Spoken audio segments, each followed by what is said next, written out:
Πολύ καλησπέρα σας σε όλους και σε όλες. Του Greek Wheels εδώ. Και σήμερα κάτι είναι διαφορετικό. Μπορείτε να το βρείτε?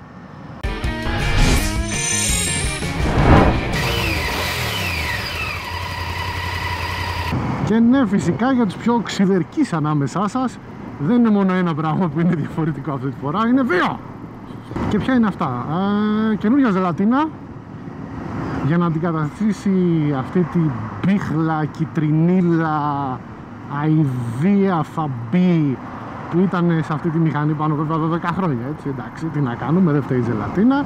Πιο ψηλή ζελατίνα, κατά 9 εκατοστά, όπως λέει η Γκίβη, και πολύ καλή φάση στο ύψος μου, τέλος πάντων, που είμαι για τη Βαραντέρο, διότι αν σκύψω το κεφάλι μου λίγο μπροστά, κρύβουμε τελείως πίσω από τη ζελατίνα, οπότε δεν με χτυπάει καθόλου αέρας, και αν το σηκώσω κάπως έτσι, το μόνο μέρος που χτυπάει ο αέρας είναι ο πάνω αεραγωγός του κράνους, το οποίο είναι εξαιρετικά νέα, διότι αυτό σημαίνει ότι μπορούμε να παίρνουμε αέρα από εκεί.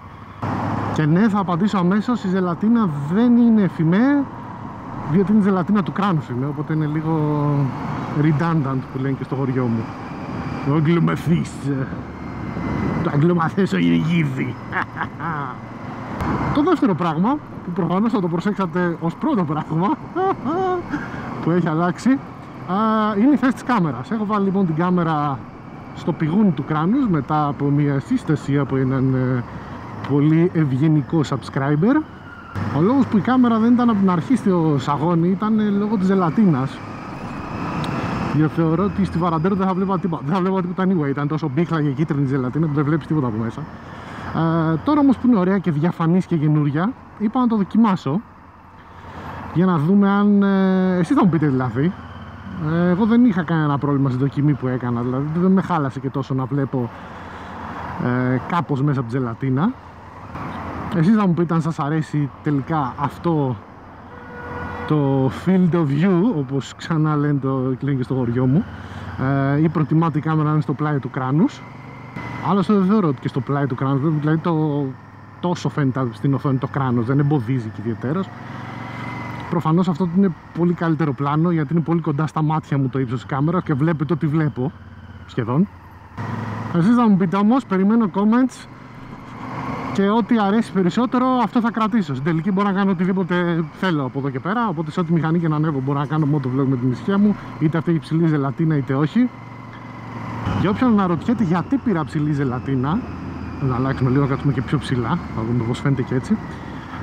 Είναι πολύ απλό, όπως θα δείτε και στο βίντεο για στα 5 πράγματα που μισώ στη Βαραντέρο, το οποίο θα εμφανιστεί μόλις ξεκινήσω και πω ρε παιδιά, δίπλα στην πινακίδα απαγορεύεται η αναστροφή.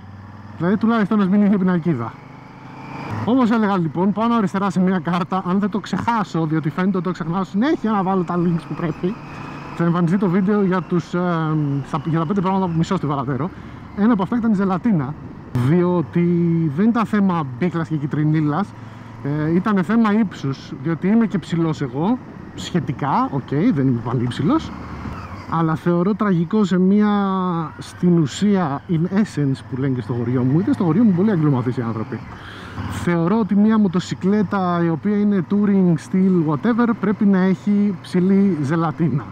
Δηλαδή αν να την έχουμε, να κάνει και κάτι. Αν δεν κόβει καθόλου αέρα, διότι ο αέρας με χτύπαγε εδώ κάπου, δηλαδή και κάτω από το κράνος. Οπότε αν ουσιαστικά η ζελατίνα δεν λειτουργεί ως ζελατίνα, πόσες φορές έχω πει ζελατίνα σε αυτό το βίντεο, τότε γιατί να την έχει κανείς? Αλλιώς θα πάρουμε ένα γυμνό να τελειώνουμε. Λοιπόν, έχω την εντύπωση, διότι έχω καιρό να το κάνω αυτό και πάλι έχω την εντύπωση, ότι στο σπίτι με περιμένουν pancakes, ναι, όπως και στο χωριό μου, σας θα το μαντέψατε, με νουτέλα. Δεν θα δικαιολογηθώ σε καμία περίπτωση. Απλά αυτό που θα πω είναι ότι εάν οι μηχανές ως χαρακτηριστικά μοιάζουν στους ιδιοκτήτες τους, τότε ελπίζω να κατανοείτε γιατί έχω Βαραντέρο. Γιατί αν το σκεφτείτε λίγο, η Βαραντέρο είναι μια μηχανή η οποία τρώει pancakes με νουτέλα. Και αν νομίζετε οι κανονικοί σε βάρος άνθρωποι ότι και εσείς τρώτε pancakes με νουτέλα, όχι, δεν το κάνετε. Νομίζετε, τρώτε ένα, τρώτε δύο με το ζόρι και λέτε αχ, ωραία, φάγαμε γλυκάκι. Όχι, παιδιά. Εάν δεν φάτε 5 pancakes φίσκα σε νουτέλα, δεν τρώτε pancakes με νουτέλα ή βάφλες με νουτέλα ή whatever. Η κρέπα είναι φλόρικη, δεν μετράει. Σας παρακαλώ, εσείς που τρώτε κρέπες με νουτέλα μετά το μεθύσι το Σάββατο το βράδυ, όχι. Όχι. Αυτό λοιπόν προσέβαλα τη μισή Ελλάδα προφανώς με τις κρέπες, αλλά τι να κάνουμε, αυτό είναι αλήθεια.